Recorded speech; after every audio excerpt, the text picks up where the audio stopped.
one in the books between AEW Dynamite and NXT on USA. This is the Wrestling Inc. podcast. I am your host, Justin LaBar, being joined by the Blueprint, Matt Morgan, and Raj Giri, Wrestling Inc.'s owner and great founder. Gentlemen, how are we doing tonight? Fan-friggin-tastic. It's good, man. Wednesdays, we were talking about this off air, but they're just so much easier than Mondays. Way easier, and I look forward to it. Yeah. He looks forward to it, but he missed lifting tonight, did Matt Morgan, so enjoy the sacrifice.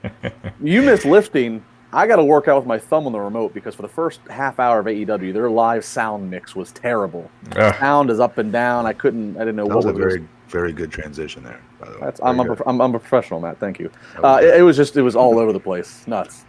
But that's probably my only complaint about AEW. AEW to me tonight, guys, was really fun to watch. It was, but now you guys brought it up the last couple of weeks about the sound. I did go back and watch it. I told you guys I would, because a lot of the times I try to I watch the shows on my phone as well when they get loaded on YouTube, the matches, and I can hear it there. What you were talking about, what Jericho was doing his in-ring promo, and I could hear it there. You're right. It's like almost like the house mic we're hearing. Mm-hmm. And it's only I put this out on Twitter because I didn't know if it was just me tonight, and I put it on Twitter, and it seems like it's only for people who are watching on TNT. If you were watching in Canada, if you were watching on Fight, everybody else was fine, but it was the TNT feed.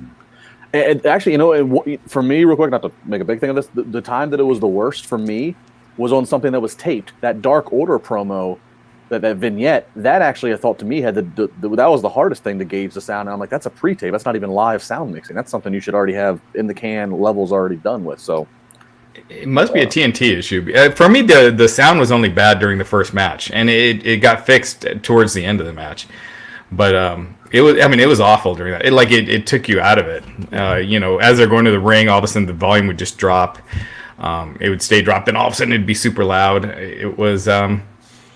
It was distracting, which is too bad. This was one episode of AEW that I wasn't crazy about. I liked, I did like the main event. I liked Chris Statlander, that match, yes, and the finish. But then the aftermath, I didn't. I just thought this was one of the weaker episodes of Dynamite. I thought NXT was really solid tonight.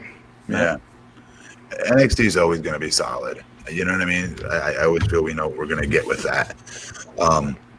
AEW, I thought I knew what we're always going to get with it, but I agree with you. Like the last couple weeks for them, I'm just comparing them to themselves, not to NXT. Comparing them to themselves in prior weeks, I felt there was some good high points, but man, not as good as the opening 6 weeks, give or take, maybe. And again, that's part of this, though. When you hear them in their interviews and stuff like that, they have these stories already way written out into the future, which is how you're supposed to be doing this. Yeah. And I got to give them credit for that, because it's hard to do that. And it's hard not to now want to jump in and go, well, everyone's complaining our show's not as good as it was like the first 4 weeks. Let's make a change now. Unless it's a character that the fans are really cheering for or really booing, and they're ignoring that. You know what I mean? When someone gets super hot, which they said they would make, note of and change if there's something like that happens. Somebody gets hot, like say Becky Lynch got hot, and you got to make changes. But you got to stay the course, and that's what I'm giving them credit to do in what they're doing in that. And there's still new characters, a lot of new characters they have to get over still.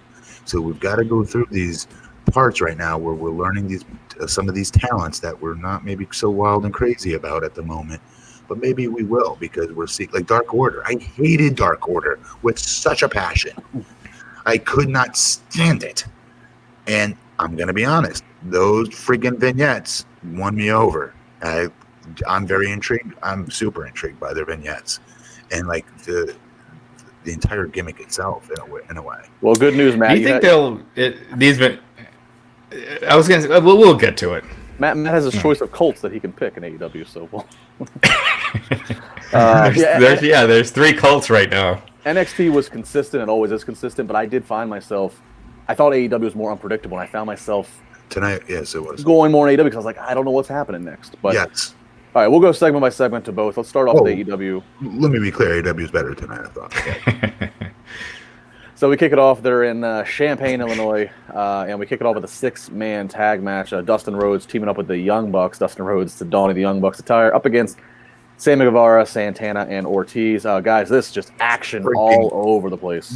Yes, this was awesome. Yeah. Love this. And we're going to say the same thing, I'm guessing. Dustin, as usual, he keeps up with everyone. He's so damn in shape.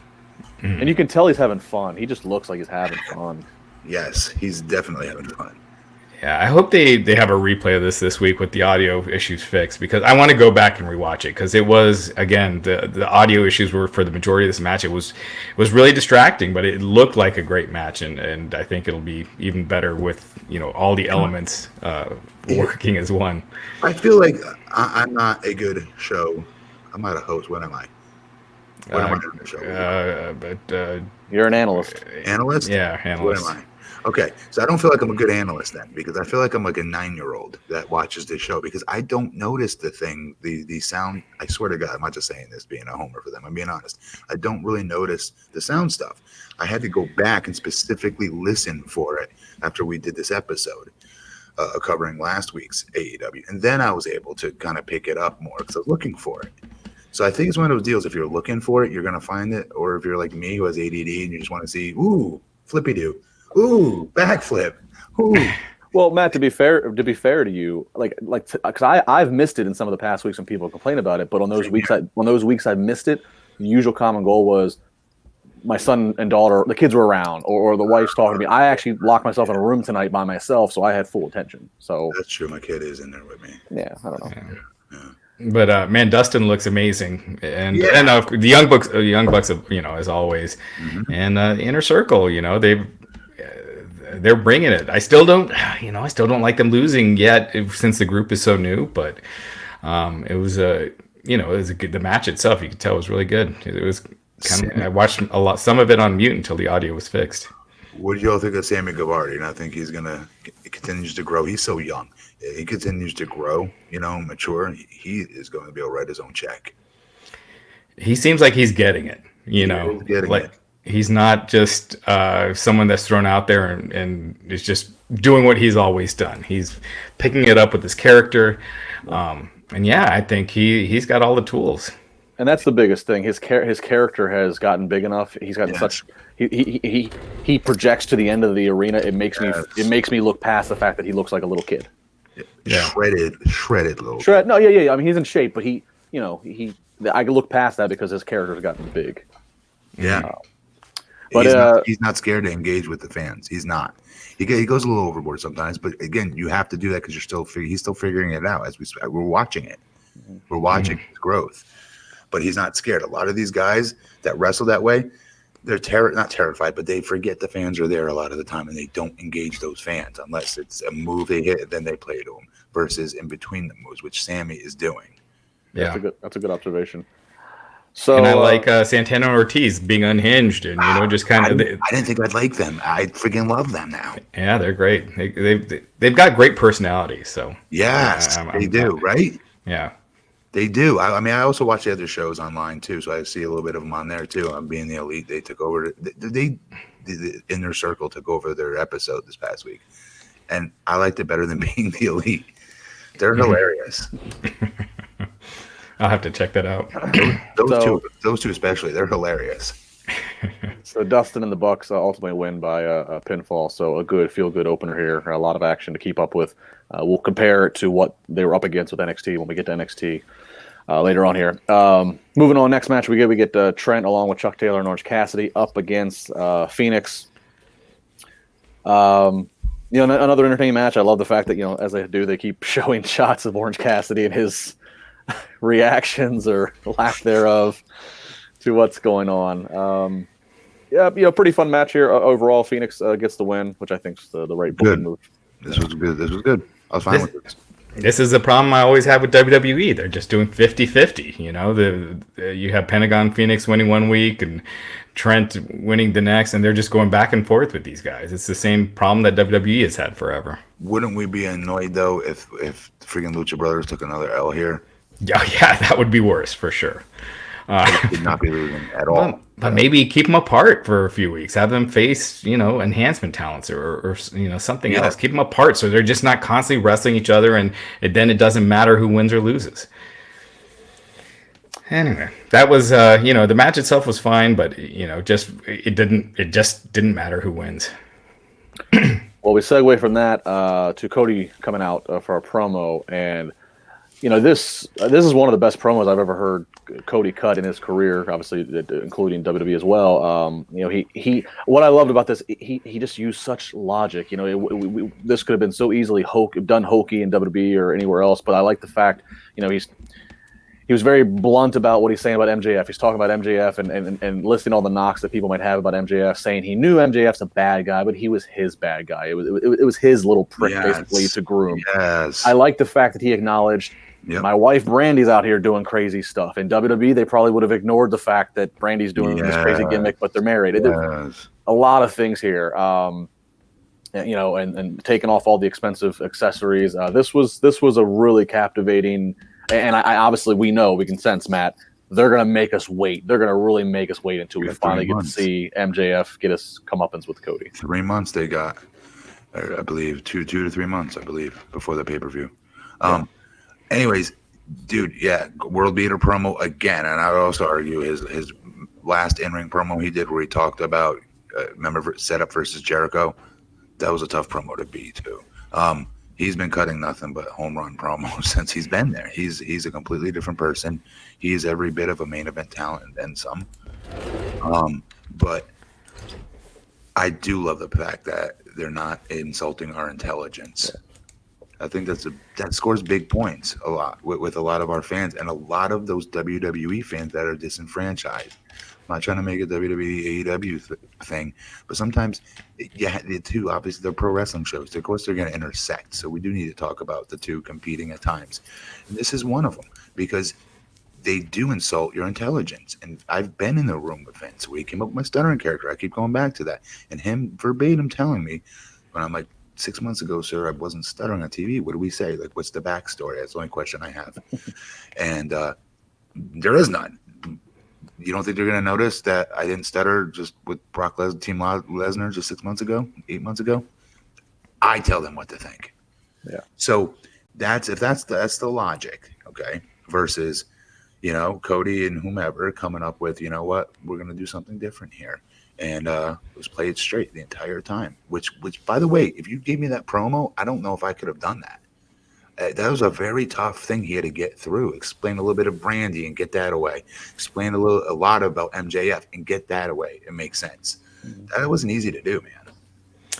Yeah, I mean, I thought this was one of the highlights for me this week, and that's been the case with AEW for a while. I feel like they have the best segments with Jericho and the best promos. I thought with Cody, I didn't think this was as good as his promo leading up to Jericho, but it was awesome. I think the one thing with Cody. Now, I tweeted this like 4 years ago. I would have never thought he'd be one of the best promos in the biz. Me too. And Ryback's calling. The chat room goes wild. But yeah, with Cody, he just comes across, his promos comes across as real. They don't come across as like he's acting, like he's scripted, like he's playing a character. It sounds like he's going out there and just really saying what's on his mind. And you don't see that much anymore. And even Brandy later in the show, hers felt very WWE scripted, like trying to memorize like catchphrases and lines in there. Whereas Cody came across as supernatural. He's awesome.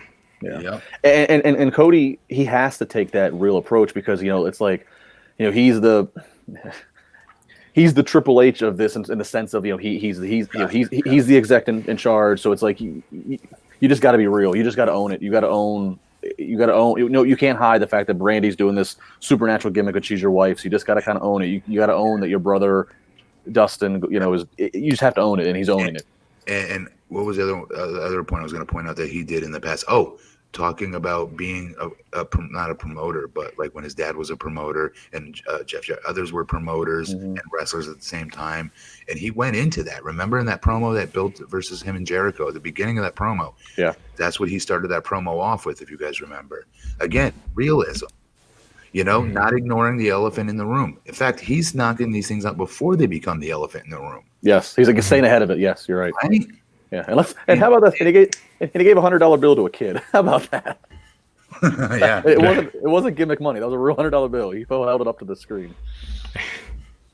So So this might have been one of the highlights, honestly, of the show. Yes, everybody go back and watch this. Yes, great work by Cody. Backstage promo, Janela just setting up. He's going to have his match against John Moxley later on for the main event. Then we get another vignette with the Dark Order.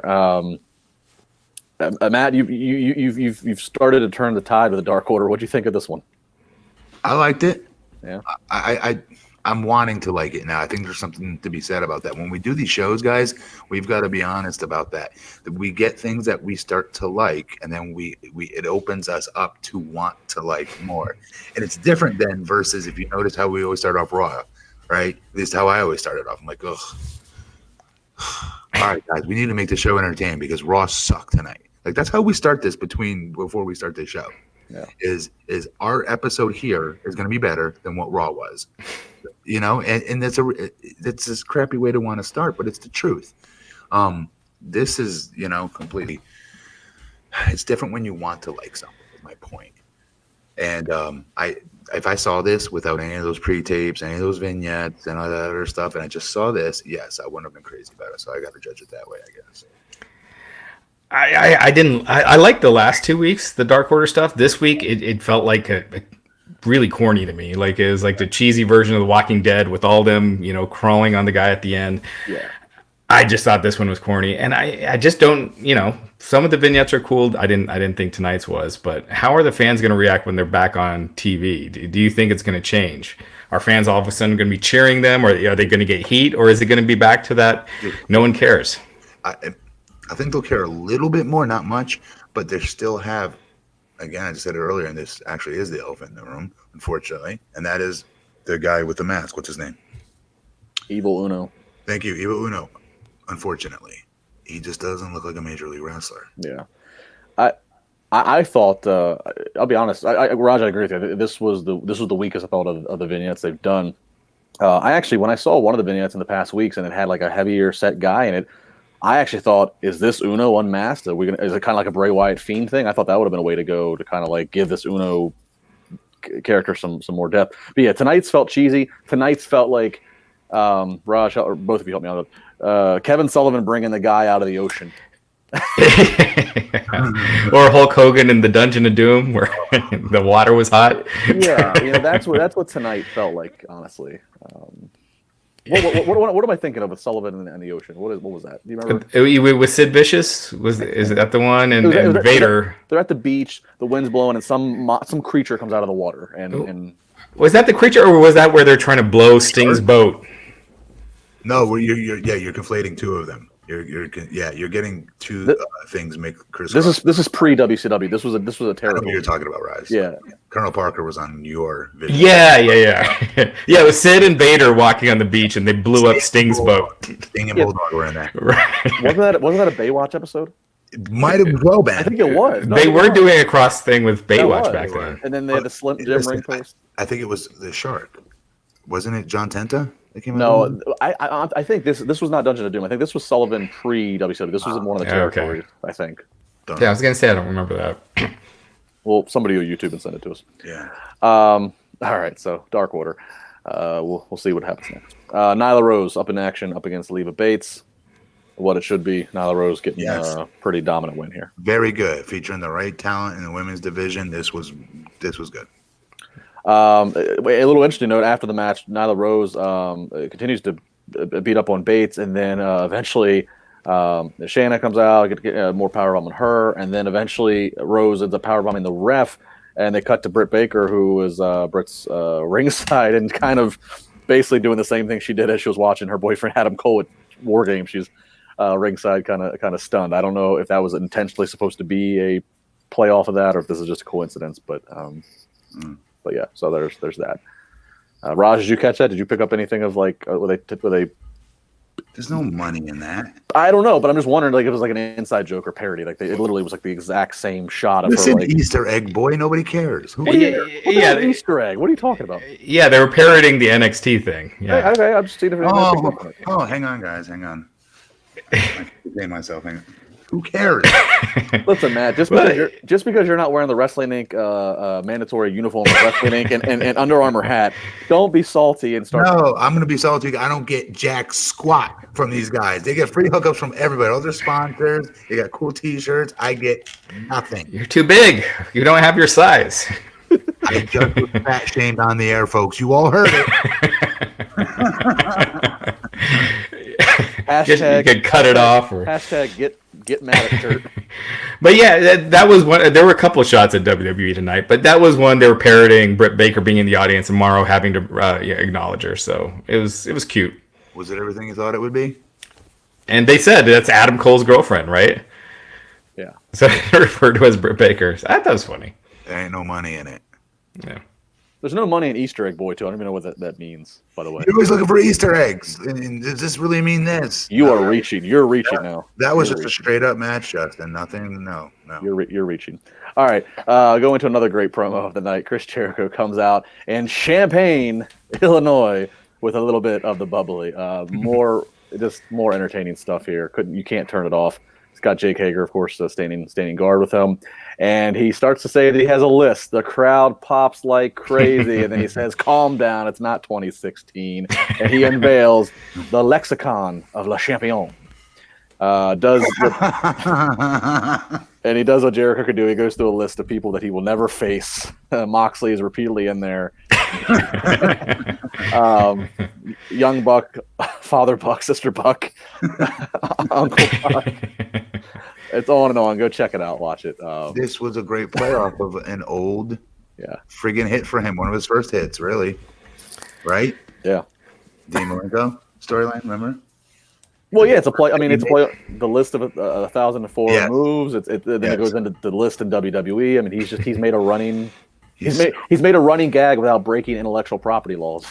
Yeah, he's awesome. Yeah, I mean, Jericho was. So when people talk about wrestler of the year and they're talking about Okada or Will Ospreay, I'm like, no way. No. It's Chris Jericho. He's just such a superstar. His promos, wrestler of the year to me is not just what you can do in the ring. It's getting people to care. It's getting people to buy tickets. It's getting ratings. Jericho is that guy, in my opinion. He's a difference maker. Absolutely. And I heard them go over Rookie of the Year, and they even put, how come MJF wasn't even up for that? Is he not considered a rookie? He was in MLW last year. That don't count. No, seriously, I'm not trying to be.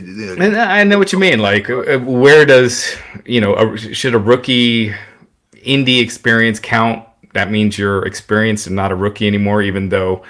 Yeah. You moved in, like, for instance, NXT. Sasha Banks, the first year she's in NXT, she was in the Indies before that. But should that count? When I don't know. Well, it used to be you could consider a rookie like a person in their first year on TV, but now all these promotions have so many different video distributions. It's like, good point. There's not everything has to be on TV anymore. You know what I mean? Like maybe it should be. Maybe that should be a criteria. Well, is my dude Wardlow? Is Wardlow going to be considered a rookie, even though he's been working for the last 4 years and he's been on video on demand? I think he should be a rookie, but I don't know what the rule is. Yes. Right. It's all about. I got third place for whatever Pro Wrestling Illustrated Rookie of the Year, whatnot. When I was in OVW, I hadn't been on SmackDown or Raw yet. You know what I mean? So I don't know what the criteria is. Yeah. I mean, I think TV, maybe that's a good one. That's a good cutoff. I think so. I think it should, because it's a different animal. I think it should be major television. I think in my mind, major television, and no disrespect to those I leave out, is WWE, AEW, ROH, and Impact. And NXT. Well, yeah, that's under the WWE umbrella. But those, to me, that's major TV. And New Japan, they're on Access. Okay, but I mean, like MLW's doing great things. MLW does great things. AAW out of Chicago, all those ones. But their on-demand distribution to me doesn't count as So right. No, I agree. The one thing I had, the problem I had with this promo, and I know some people were getting on me on Twitter about complaining about it, but the fact that AEW, they're making a big deal of this win-loss record, and Cody was even cutting promos saying how if he loses to whoever he was facing on the third week at Dynamite, he had a match against somebody, and he was saying if he lost, he might lose his title match against Jericho.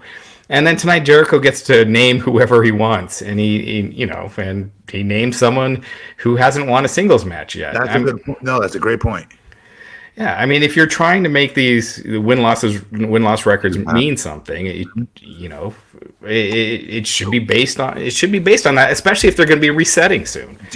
Especially if they're going to be resetting soon. I agree with that. But do you think they did not do any kind of job at all on protecting it a little bit by saying, I could have sworn at some point, maybe I'm wrong, that they were playing it up at what a heel Jericho is by completely jabroning the ranking system, and because he's the champion and can do whatever the hell he wants, apparently he can make his own matches. Like there could have been a way to protect it a little bit. I looked at it as good heat for Jericho. He's refusing the big guy, so he goes for the smaller guy, the guy that hasn't won. I think I think it would have been funny if Jericho picked Marco Stunt. And then they don't really have an authority figure, but someone overruling, saying they have to have like a winning record. And over the past few weeks, you could give Jungle Boy a few wins on AEW Dark, and saying he's on a 3-fight match win streak. He's getting the title shot. It doesn't take that much planning ahead. You still end up in the same location, but it doesn't compromise what you're trying to do with trying to make wins and losses mean something. I mean, just being able to. Oh, sorry. Go ahead. Yeah. The ultimate goal here, what it was to get him over. Yeah. And get him some serious shine on him. Yeah, I mean, the ultimate goal is to get Jericho a match, on TV before the year ends, and I'm all for that. But if you want to stick to your steps, you don't want to become WWE where all this stuff just doesn't mean anything, where you're not, going by your own rules. So that's my only complaint about this. I mean, I want to see Jericho and Jungle Boy. I think it's a great opportunity for Jungle Boy. We've said it here on the podcast many times. Jungle Boy is a superstar in the making. Yeah. He's got all the tools. Yeah. I just wish they would have gotten to it in a different way. And for those that didn't see AEW, I never actually said it before we started talking. Luchasaurus, Jungle Boy, and Marco Stunt come out and interrupt Jericho, and so that's how we led into this. And so they made the match. I think it's for 2 weeks from now, right, Raj? It's going to be Jungle Boy. That's when the match is? Yeah. 18? 2 weeks. Okay. I could see the tag team, though. Jericho, Hager. Yeah, I wonder if Hager, I don't know if he has another fight coming up, but he hasn't wrestled yet, like even in a tag match. Which I like. I kind of like that, Yeah, but that'd be a really good tag team that would really, they could have used that tonight, for instance, to get themselves out of some stuff. With Luchasaurus and Jungle Boy. That'd be a really good making tag team match for those two. Mm-hmm. Yeah, wait till they tour to Oklahoma, and they can advertise that'll be his first match. Hager, I mean. Yeah, and people saying not every show needs a general manager. That's not the point. The point is that wins and losses are supposed to mean something. A world champion a guy with no singles wins gets to get a title shot. That's freaking stupid. I generally don't like general managers, but when you have something like this where we're treating it like a real sport and wins and losses are supposed to matter, and you have there's a World Series going on, Red Sox versus Yankees. Red Sox take the diamond and say, you know what, Yankees, we're not playing you. We were the champions last year, right, and we're up 3-0 right now. We don't want to play you. Astros, you're going to come out instead. That doesn't happen. Yeah. Don't you think maybe, just maybe, Major League Commissioner or whomever would come on now and have something to say about it? Yeah. Right. Of course they would. Yeah, so exactly. You do need that authoritative figure to tell us all these facts and what's happening and why is this happening and make a match sanction and blah, blah, blah, and all that other crap. The problem is, I think the only person, because Tony's the only one that can do it, right? Because the other people that are have power in the company are all wrestlers. Right. Tony would be the one, and I think they are making a purpose to keep him not. I think they'll say eventually he'll get powerbombed by somebody and something happen, but they'll save it for the right time. Right? Well, what they could also do is say Jericho picks Marco Stunt, right? And later in the show, Jim Ross just tells the crowd they won't book Marco Stunt because Marco Stunt hasn't won a match yet, so they are going to book him with Jungle Boy. You don't have a general manager come out, but you still accomplish the same goal. I just want them to stick to their stuff because I hate that when wrestling you just forget about all the stuff that's supposed to matter. Yep. All right, so we go into a women's match. This was an enjoyable match. This one kind of caught me by surprise. I guess I wasn't expecting much, and I walked away impressed. Sheeta up against Chris Statlander. Now, if you were to tell me with Chris Statlander, if you just to pitch me on paper, here's a girl who her gimmick is she's an alien. I would terrible. But I thought she really brought it in the ring. I thought she performed well. This was an attention grabbing and upset win. And who is she? She's been on the indies. She's really good. She's she's from the Long Island area, I believe. Been around for 2 or 3 years. Yeah, we have on Wrestling Inc. on our YouTube channel every Friday. We have a featured independent match that's exclusive to us, and the last one we had was a match with Chris Stratlander, and she's really good. Yeah, she's got star potential. Yeah, she has a good look, and she has a nice. She has an athletic build. She just looks like I don't know. She has like some star appeal to her. So, yeah. So, I don't know what you guys enjoyed it as well. Oh God, what was the girl's name? She's AEW, one of the female wrestlers. She was with Joey Janela. No, she's not. Oh, Penelope Ford. I still think she's a star in the making too. Mm-hmm. And he's doing more with her, and not as just her boyfriend's valet. Much more than that. I'm saying as an in-ring competitor. Mm-hmm. She's good, and she's only going to improve. So Chris Statlander gets the win, a pretty impressive looking finish too. She gets the win, and then the lights go out, and we see Brandy and Awesome Kong at the entranceway. They come down, both looking money. Brandy looking money for one reason, Kong looking money for another reason here. Great visual presentation. Mm-hmm. Yeah, Raj mentioned it earlier with Brandy's promo. You can take that for what you want. But this leads to. It looks like they're trying to get Chris Statlander to join them, and then there is a woman at ringside, a fan at ringside, who is screaming and wants to pledge. It does come in the barricade, and they proceed to cut off her hair. That woman was Melanie Cruz. We can confirm that she has signed with AEW. She's a Chicago-based wrestler, so so that's she once powerbombed Nick Hausman, our managing editor, through a table. You had it coming, Nick.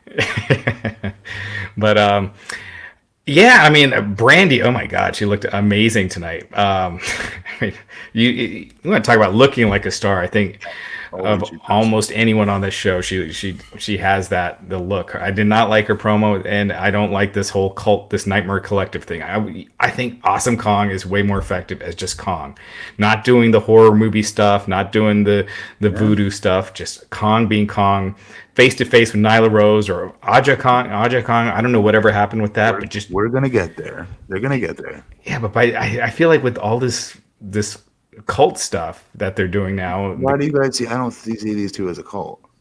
Because they're talking about joining us and joining us and cutting hair, and then the other girl to join them cuts their hair. You know, it's not a barbershop gimmick. It sounds like hair cuttery. It is. It's like the straight edge society. I do love. It is like straight edge. I do love. I love Kong wearing the hair on her belt. That's cool. Totally bad. The devious touch. That's totally ownage. Yeah, it seems too Dark Order-ish to me, and so does Blade and Bunny. That is terrible, but I do like Kong and Brandy still. And the Brandy promo was memorized, obviously. But again, I think it's okay because you actually hit on it. Brandy screams superstar. She just does. And even in the non-wrestling stuff, when she shows up to do interviews and stuff like that, what a great she screams superstar. Is basically what I'm saying. I agree. I just don't like him as doing this. I like Brandy and Kong. I think Kong could, we criticize the AEW women's division. She's someone that could really help make it. Well, yeah, and I think that's what they're doing here. How do you don't see that? Were they getting super heat or anything from the crowd? No, but not the crowd doesn't. Oh, the only time the crowd doesn't have to make a yay or boo noise is when they're intrigued and in awe of something. That hush was a good hush tonight. I thought they were like, oh, what is this?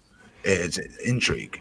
I feel like AEW, when they're quiet, the crowd, because they're still very forgiving of the product. They don't want to boo anything. Right. And so I think when they're quiet, they're just like, all right, let's move on. I would definitely say yes. Well, Raj, I think one angle, I think one internal reason they might be going this route with Brandy and Kong is, look, Kong's got some miles on her, and she's also doing the Hollywood stuff. So I think by doing this, they can try to save her bumps for when they matter. Versus if she's by herself, I think it requires more physicality. But if they do this and they're doing things like cutting hair and Brandy's talking for her, they can get through more weeks of just like tonight. She doesn't have to bump. She doesn't have to, they can save that. I think that's an appeal probably. Quite a long time to get to before she gets into Nala. Because I have a feeling they're going to do this right. I have a feeling they're not going to screw this up and put them in the ring together. They did it in the Battle Royal, and I hated that. I liked it as it was happening. In my head, I'm like, oh, they're passing up some money here big time. Yeah. These two should not be in the same ring. Not yet. Make people pay for it. But I would argue Nala hadn't been built up just yet either. Now she is, and she's getting there. Nala should be featured almost every damn week in a squash match. Just give her 10 seconds. That's all she needs. I'd rather see that to 20 minutes of what we saw last week. I don't know if she can right now. I think they might be filming the final season of Glow, which would prevent her from wrestling. Oh, Nyla, yeah. Just give her a 10-second squash match every week. Build her as a friggin' monster. Continue, but stick with it. She doesn't get to be off for 4 weeks. No. Yeah, a lot of these guys are appearing on AEW Dark. But yes, I watch it. Yeah, but that's not the same as main TV. And that's one thing. AEW has a very big roster. You kind of forget about that. So a lot of these guys, they're on 1 week, and you don't see them again for a week. When was Darby Allin on last? On the TNT. Do we think that?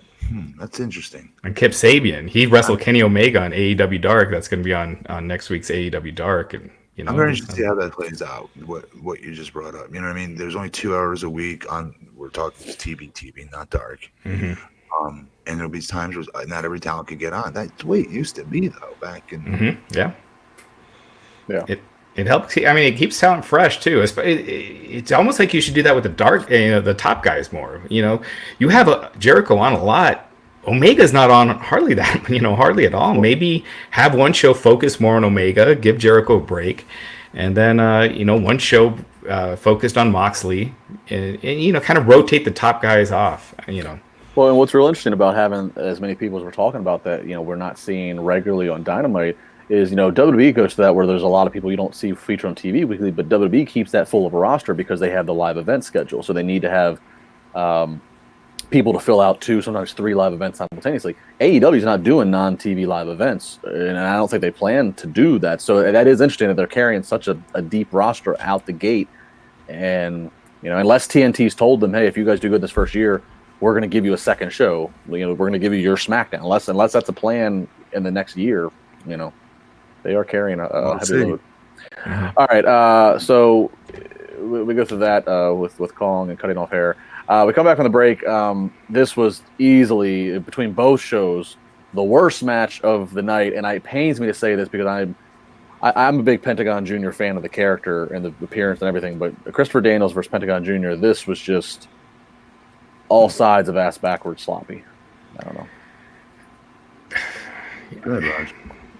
Yeah, I agree. I thought that with the Trent match earlier, I just didn't care about that. This match was sloppy, and for it being Daniel's comeback match, I just found myself not really caring about this match at all.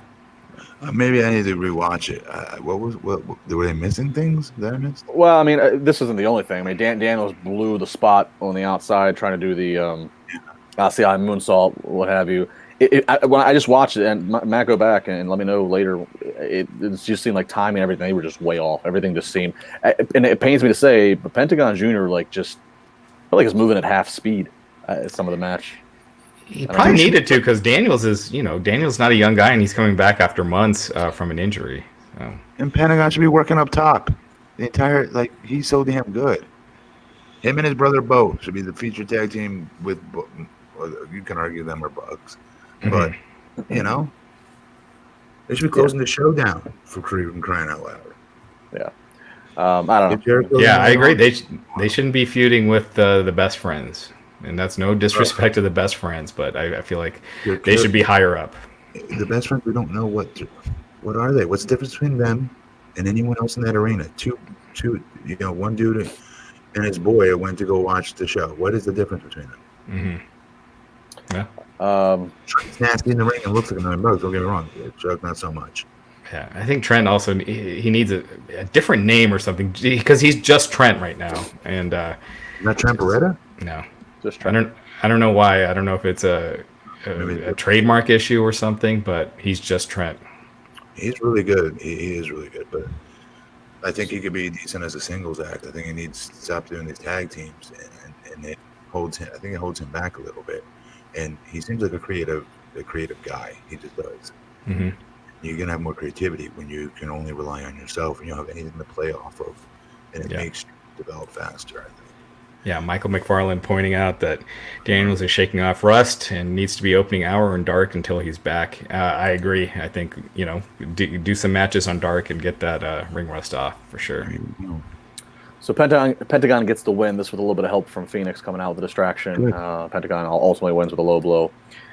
So that's that. We get a vignette with the looks like a kinky sex group. The Blade, the Butcher, and the Bunny do their vignette and talk about they're so sick of seeing Cody's face, and we're here to change that. We're here to cut the head off the snake. More cult. Another spooky cult. This seems very similar to Dark Order with the masks and It did. They should merge the two or something. Matt, I know you're with me. Let's see Kong beat the hell out of Uno. I think we could see that. Dude, you can't put them together and you'd have 10 pounds of shit in a 5-pound bag. No. Not a good idea. All right, we go to the main event. Jon Moxley versus Joey Janela. I was excited for this, actually. Yeah, we saw a lot more. Some fans are probably not always seeing this much wrestling from Joey Janela. He's been doing it versus Omega. He brought it out too. He can wrestle. One thing I gotta say before the match, Joey Janela cut that promo earlier in the show, and Jon Moxley came up and just said "kids" or something like that. Just in that one segment, Joey Janela, he's got a ton of potential, but Moxley just showed. He just projects himself like a superstar, and in that one segment, he just came across as such a much bigger star, miles apart. And I just think more of these younger guys need to work on that character and projecting yourself is larger than life. Yeah, there were some fun spots in this match. An observation: I know WCW used to do this, and I know AEW's done this before. ECW did it. I like when you have the entranceway and the ramp all the same level as the ring apron. I like that, and they utilize that on the outside, whipping each other into the ropes, taking some bumps on the ramp. I don't know. That's just a weird thing I've always liked. They used to not do that on Nitro, right? They would do that for like the Clash of Champions and like the pay-per-views. WCW did it pre-95. They would do it for like pay-per-views prior to when they had Nitro or anything. And I always thought it was just a cool touch. It looked pretty cool. It's cool. I think when they redid the set, they brought that back. Maybe I'm kind of forgetting, but I like that too. Yeah. Another shout out in this match too, and the spot of the match, tight shot on Moxley as he's outside the ring. Joey jumps off the top, but they never cut. In WWE, they would have cut. They kept a nice tight shot on Moxley, and all you saw was his face get big, and Janela flies into the screen, and they crash into the table. That looked great spot. Ultimately, Moxley gets the win, and we go off the air with him standing and staring off to Jericho, who's holding up the title. So that was your Dynamite, Matt. Overall, give me your rating of Dynamite tonight. Between what and what? Give me a letter grade. B.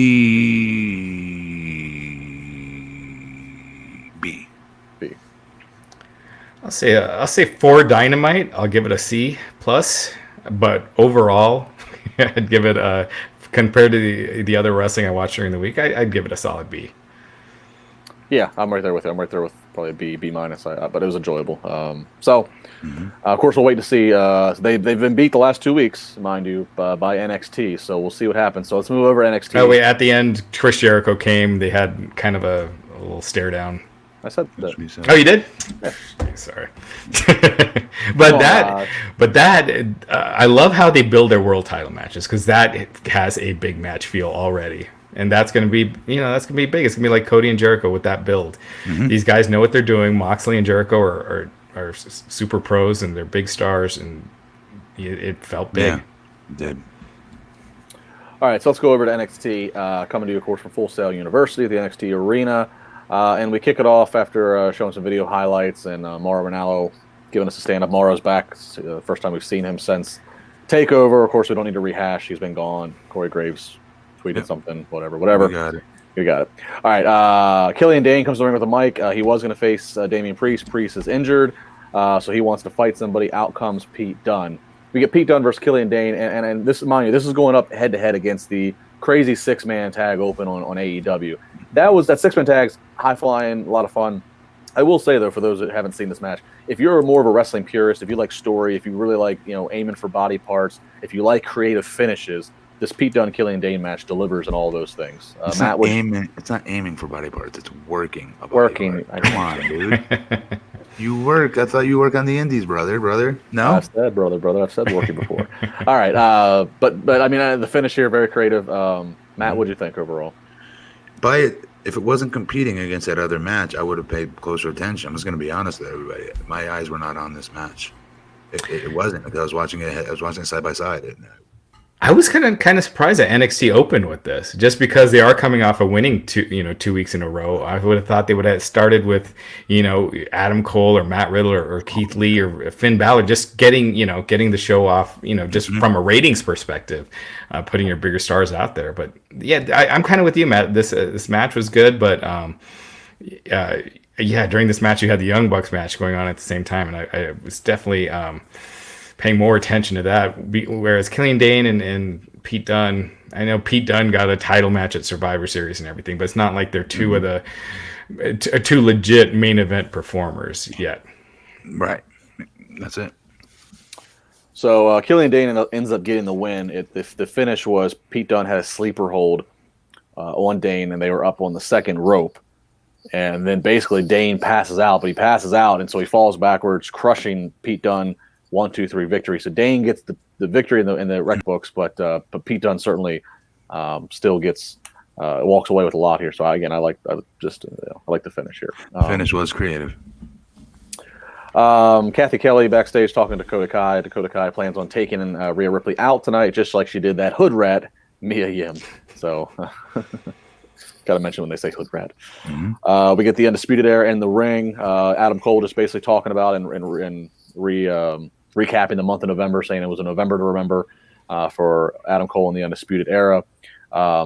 Ultimately, we end up getting Keith Lee out there, who Cole was taking some shots at in the promo, and Tommaso Ciampa. And basically, this sets up that we're going to end up having we get a big brouhaha, and we're going to end up having a big 6-man main event brouhaha for the evening. Brouhaha. You like that, Matt? Brouhaha. Schmaz. Donnybrook. I gotta say, and we'll talk more about this later, but NXT, they're doing just a phenomenal job with Keith Lee right now, and just past few weeks. I mean, they are. If this was the main roster, I'd have no hope that he would be in the same spot in a month. But NXT, they're booking him great, and I have faith that they'll keep it up. I think they will. He could very well be the next champ. All right, next up is some women's match. I'll be honest, this is where I was missing a lot of, because AEW really had me this time. I don't remember if it was the Cody stuff or Jericho stuff, but Shayna Baszler versus Xia Li. That's how you say her name, right, Raj? Xia Li? Yeah. Okay. Baszler gets the win, but I can't offer anything. I don't know if you guys caught this match or not, but I missed out on this one. Same thing. It pulls your attention away from it. Just more of the same. From nothing crazy.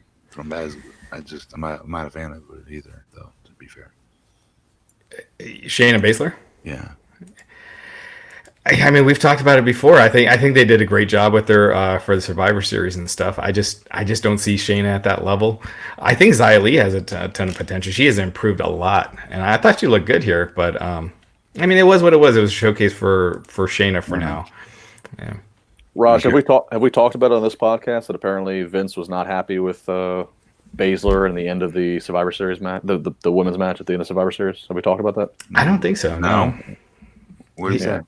He wasn't happy with the main event of the Survivor Series. That was in the Observer. That the main event. I mean, remember, people were silent, and I think it's common sense that he wouldn't have been happy with that match, because it wasn't very good, and the crowd just was quiet as hell. They had friggin' Bayley take over the majority of the beginning of it, and she's been a character that we've been told it doesn't matter. And they put her in a position that she's not even really a full heel, like, necessarily. I mean, no one's booing her. No one's legit booing her. She's no heat. Yeah. She's trying, but she's too much. She is definitely trying. She's the SmackDown Women's Champion, and she's just not. I mean, they blew her heel turn by having her turn heel and then waiting 6 weeks before actually doing anything with it. And they gave her way too much in the beginning of the match. Go back and watch it. How much time goes by with her putting the heat on both girls? It took too long, in my opinion. It didn't allow the match to get cooking.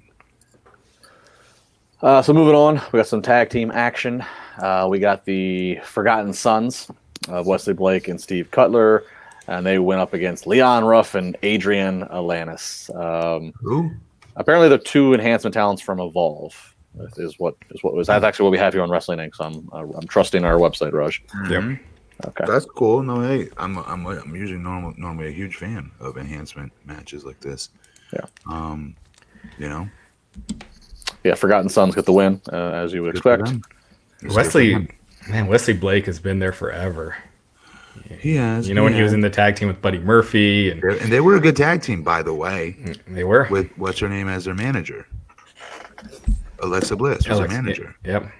They were a good tag team. I was actually pissed when they broke them up. I was like, why would you break these two up? Mm-hmm. Who knew? Look at Buddy Murphy.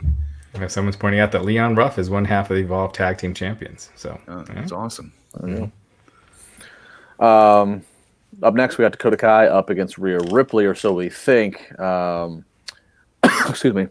Ripley comes out and she basically says she's going to do to Kai what Kai did to them at War Games, and out comes Mia Yim, and so we never actually get an official match. We just get a big brawl back and forth here. So I like this piece of business. This good. I think we all agree. There's a lot. The turn that Dakota Kai did. I think we're all fans of Rhea Ripley, Mia Yim as well. So this really had a lot of good business here. Very good wording for it. Business was had here. There was business to be had here.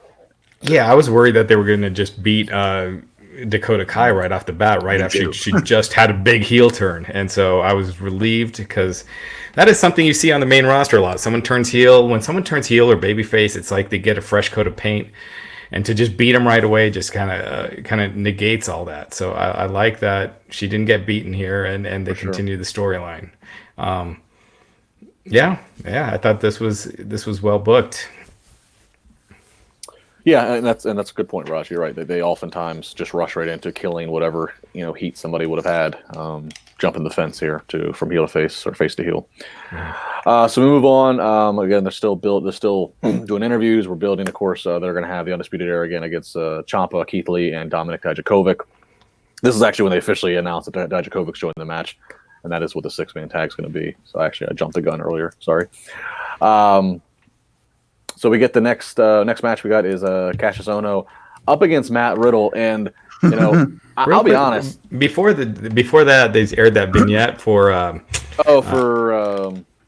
Isaiah Swerve.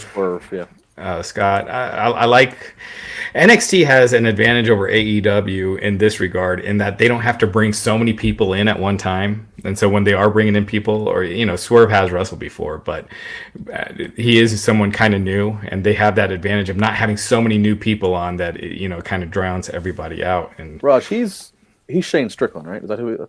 Yeah. Okay. Yeah. Okay. Shane Strickland's awesome. Mm-hmm. That's who this is, right? Isaiah Scott. Yeah, I believe so. Let me double check. If it's not, I feel like it's Shane Strickland. I feel like a goof if that's wrong. Cool. Next match, we get Cassius Ohno up against Matt Riddle. I love Matt Riddle. I love his work. I love his facials. I thought this match went too long. I did not think this should have been as competitive. I know they have plans for Ohno, and they're featuring him in some of the Worlds Collide stuff. Yeah, he's involved in some of the NXT UK stuff they're doing. I didn't know that. I actually missed over. I'm sorry. He actually cut a promo earlier in the night talking about how he's like the best British wrestler. Obviously he's not British. So I get that I get why they made it competitive. I just didn't want to see it. I was like, Matt Riddle should be winning this quicker. I don't want to see this match go this long, but it did. So. Yeah. I mean, this. I thought as far as matches went, this was the best match on either show. Really? Just as far as the match went, I think if it had stakes, it would have been that much better. Or, a reason. I think we all knew Matt Riddle was going to win, and that took some out of it. But sometimes, just because you can have a good match doesn't mean you need to. Like Moxley and Joey Janela tonight, they had a fun 8-minute match, but it was 8 minutes. It was short, and Moxley's being groomed for a world title run. He should not be having long matches with guys that aren't quite on his level yet. You think Moxley's going to win the title?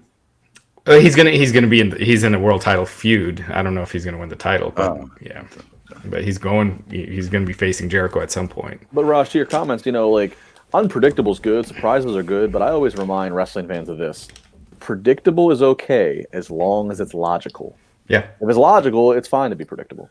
Yeah. Like Moxley beating Janela was predictable, but he absolutely should have. But wrestling fans lose sight of that. They always want it to be a surprise or swerve. And it's like, well, that would make no sense sometimes if that happens. And but as it should, Matt Riddle gets the win here. So that's that. We were supposed to get Kushida versus Raul Mendoza. Mendoza gets attacked by Cameron Grimes, so now we're going to get Kushida versus Cameron Grimes. Kushida gets the win. Not much. I don't have much. Again, I don't know how much you guys took away of this one. Dude, he's nasty. Cameron Grimes? Cameron Grimes, you mean? I was going to say Kushida, sorry. Oh. Kushida's good. They were kind of making a big deal of him coming back tonight, so it looks like they do have, they are going to have some plans for him. So I think that's the right call. He's good. Yeah, he gets the win. They do hype up 2 matches that are announced for next week. Dakota Kai versus Mia Yim, and which will be good. And the other one I'm really excited they announced is Angel Garza versus NXT Cruiserweight Champion Lio Rush, and they show a little vignette about the backstory these guys have. I'm really into this. I know everyone feels Garza. I still ain't feeling him yet. Everybody else I know likes him. But why does it feel like they've done this match already a bunch of times? But they only done it once? Yeah, but you know what? The once they did was awesome. I'll see it again. I'm all for it. Yeah, it'll be really good for sure. All right, and we tee up the main event. Man, WWE they love to have their 6-man match main events. Whether it's Raw, NXT, or SmackDown, Playa, Teddy Long making a 6-man tag. Undisputed Era versus Tommaso Ciampa, Keith Lee, Dominik Dijakovic. Obviously, all 6 of these guys very athletic. Majority of them, I know we can debate the Undisputed Era. Majority of them, they're looking like stars, feeling like stars. Ultimately, ultimately what ends up happening, we end up getting kind of some craziness at the end here. Undisputed Era. Sorry, I lost my notes here. It's all right. Our website would actually. All right, here we go. Ultimately, we end up getting Finn Balor. He comes out wondering, okay, what the whole storyline here is with Finn Balor. And it makes clear that he is not aligned with anybody. He's attacking Ciampa, but obviously we know he's not Adam Cole. So Balor points towards Keith Lee, but Keith Lee, it was a great shot. Again, Balor in the corner. Keith Lee pops up. Keith Lee takes Balor, gives him a big power bomb. Keith Lee ultimately getting the win. Ciampa, and Dijakovic. And then after the match, Lee stands tall. And William Regal comes out, and he announces that Adam Cole is going to defend his title in 2 weeks on December 18th. So on the same night, Jericho has his match against Jungle Boy. Adam Cole will also be defending his title in NXT. And Adam Cole is going to face the winner of next week's match between Keith Lee, Tommaso Ciampa, and Finn Balor. So a triple threat next week to decide who is the number 1 contender. So they're doing that match quick. It looks like it'll be Adam Cole. I don't know if it's Adam Cole and Tommaso Ciampa, but that's where I'm guessing. I thought it'd be a 3-way. I really did. Yeah, that's kind of what I was thinking too. But we'll see where they go. It could always be a DQ because the next takeover is not till February. There's a lot of time. So yes. you got to run some of these matches before then. Otherwise, that's 3 months of building to them is a little too long. Yep, I agree. So that was NXT. I think we can all be honest here, and I've alluded to it several times. There was just some things with AEW that took my attention away. And even if you have 2 screens, there was some things with NXT that NXT wasn't bad, but I had more of a need to see AEW. I can agree with that. I thought NXT was a more solid show. It didn't have peaks and valleys. It was just kind of level throughout, whereas AEW had the big peaks and valleys. There's nothing that got me excited on NXT tonight. Yeah. There is that. So that's that. So we await, hopefully, probably by tomorrow afternoon, Thursday afternoon, we will have the viewership in here on Wrestling Inc. So we'll let you know. Ask me my grade. Matthew? What grade do I give NXT? Matthew? I give NXT a C. C. He gives it a C. I would agree. Yeah, C. I say for NXT, it's a C. For the wrestling this week, a B. C plus. I mean, 'cause I don't feel like you missed anything. If you didn't see it tonight, did you miss anything? You missed it. You do miss at least one thing. Yeah, I mean, the only thing, like that was the thing about Raw. There were no headlines on Raw. I mean, there was just nothing to take away. This one, okay, they made a triple threat match, but you'll find that out on social media. There wasn't anything on NXT that you just had to see it for yourself. I kind of thought that with both shows tonight. I thought if you missed tonight, you didn't really miss anything. Cody's promo. Yeah, you want to see Cody's promo. You want to see Jericho's promo. It was live, good. It was good, but it didn't. Jericho's hilarious promo. Yeah. It was hilarious. I mean, as far as if you missed it, do you need to go and watch it? Well, I guess to learn about the title match. You don't want to laugh. No, you want to be entertained. You don't want to be the Johnny Come Lately that's hearing everybody else talk about how great this promo is, and then you have to go.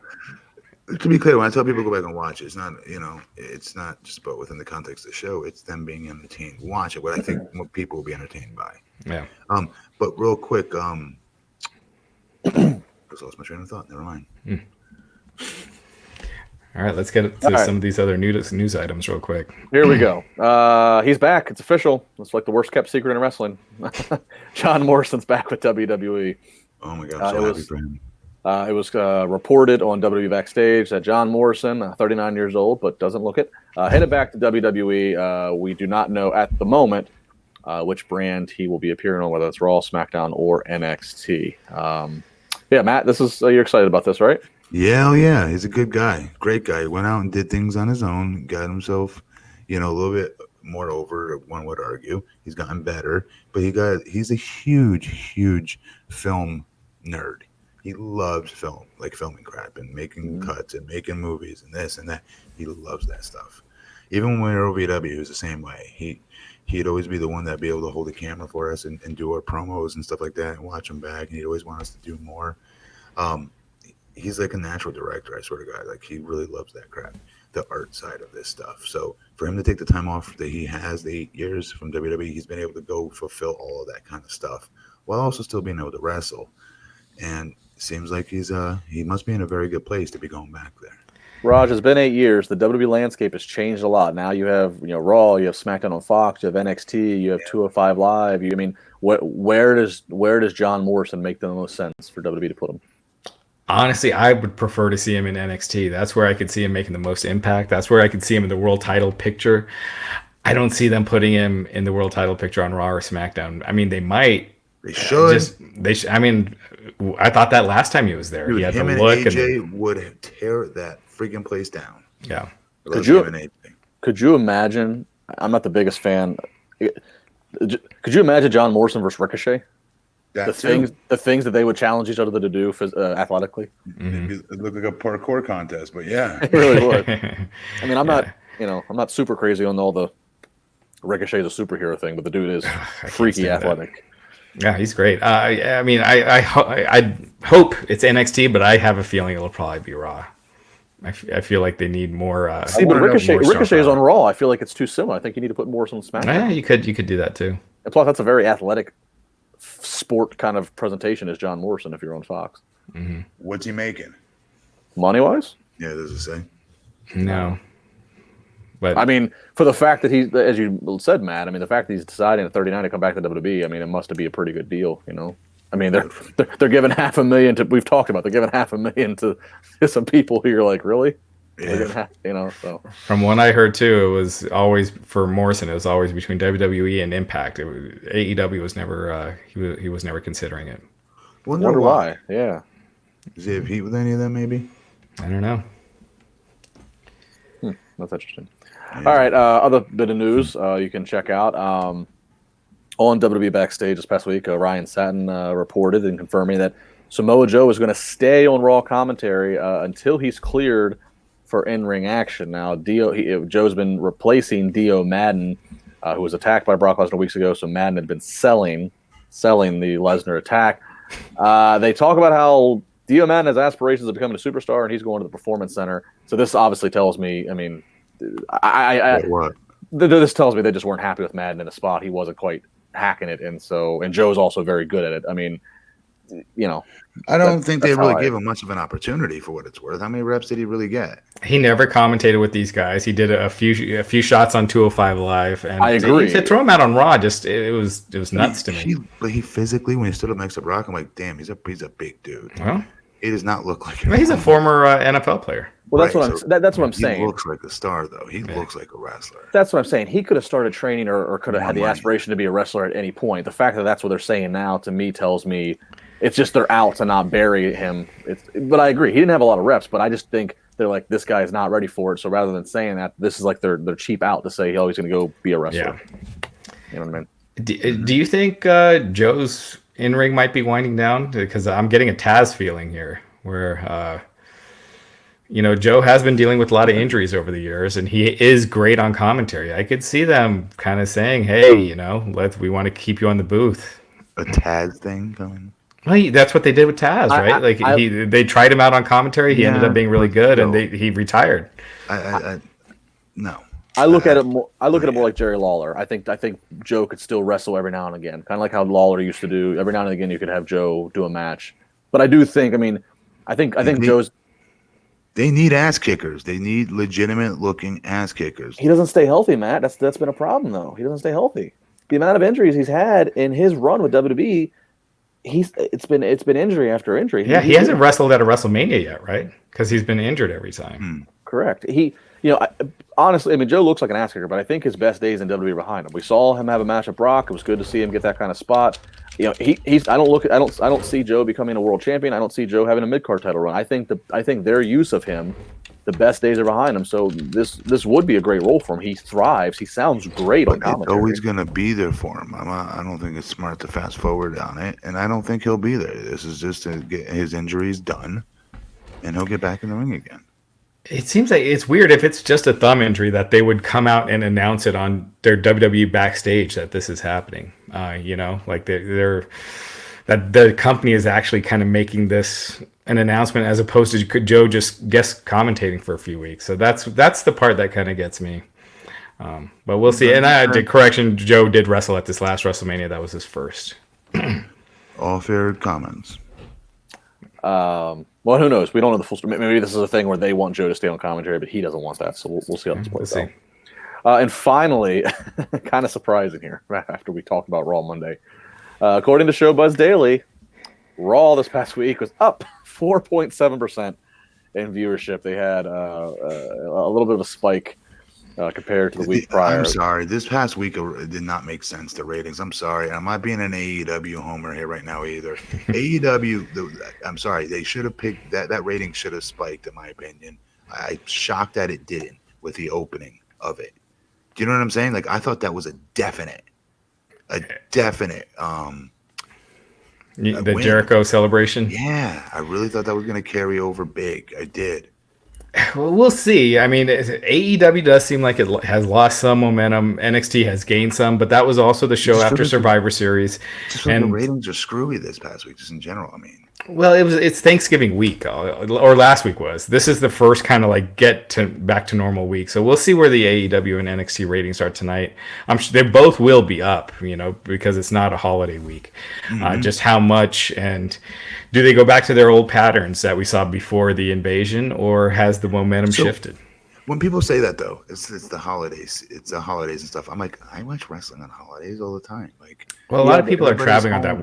A lot of people are traveling on that Wednesday, like young people traveling home, things like where they're going out. I always wondered that. And AEW, they dominate the younger demo compared to NXT. And the younger people, kids coming home from college, kids going out to bars the night before Thanksgiving, versus an older demo, dads, whatever, that are at home. So NXT hits the older crowd. So I've always wondered that. In this case, they were very close in that young demo last week, but it could also be a lot of the younger demo that regularly watches AEW was out, and the younger demo that watches NXT and just kept with it. So we'll see this week. I feel like this week is just kind of, this is really where we're gauging where everything is at.